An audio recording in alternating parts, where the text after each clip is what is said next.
Hi ಎಲ್ರಿಗೂ ನಮಸ್ಕಾರ. ಇವತ್ತು ಮಕ್ಳಿಗೋಸ್ಕರ ಚಿಕನ್ ರೈಸ್ ಹೇಗೆ ಮಾಡೋದು ಅಂತ ನೋಡೋಣ ಬನ್ನಿ.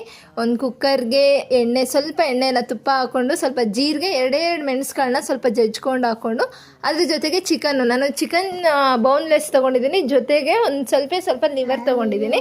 ಇದಕ್ಕೆ ಉಪ್ಪು ಅರಿಶಿನ ಹಾಕ್ಕೊಂಡು ಸ್ವಲ್ಪ ಚೆನ್ನಾಗಿ ಎಣ್ಣೆಲಿ ಫ್ರೈ ಮಾಡಬೇಕಾಗುತ್ತೆ. ಚಿಕನ್ ಚೆನ್ನಾಗಿ ಫ್ರೈ ಆದಮೇಲೆ ಸ್ವಲ್ಪ ಒಂದು ಅರ್ಧ ಟೊಮೆಟೊನ ಚಿಕ್ಕದಾಗಿ ಕಟ್ ಮಾಡ್ಕೊಂಡು ಹಾಕ್ಕೊಂಡು ಅದನ್ನು ಅಷ್ಟೇ ತುಪ್ಪದಲ್ಲಿ ಚೆನ್ನಾಗಿ ಫ್ರೈ ಮಾಡಿಕೊಂಡು ಅಕ್ಕಿ ಒಂದು 2 ಸ್ಪೂನ್ ಆಗೋಷ್ಟು ಅಕ್ಕಿನ ನೆನೆಸಿಟ್ಕೊಂಡಿರಬೇಕು. ಚೆನ್ನಾಗಿ ವಾಶ್ ಮಾಡಿ ನೆನೆಸಿಟ್ಕೊಂಡಿರಬೇಕು. ಇದನ್ನು ಕಮ್ಮಿ ಉರಿ ಇಟ್ಕೊಂಡೆ ಒಂದು 4ರಿಂದ 5 ವಿಷಲ್ ಹಾಕ್ಕೊಂಡ್ರೆ ನಮಗೆ ಘಮ ಘಮ ಅನ್ನೋ ಚಿಕನ್ ರೈಸ್ ರೆಡಿ ಆಗುತ್ತೆ. ಮಕ್ಕಳಿಗೆ ತುಂಬಾ ಸ್ಮೂತಾಗಿ ಬೆಂದಿರಬೇಕು.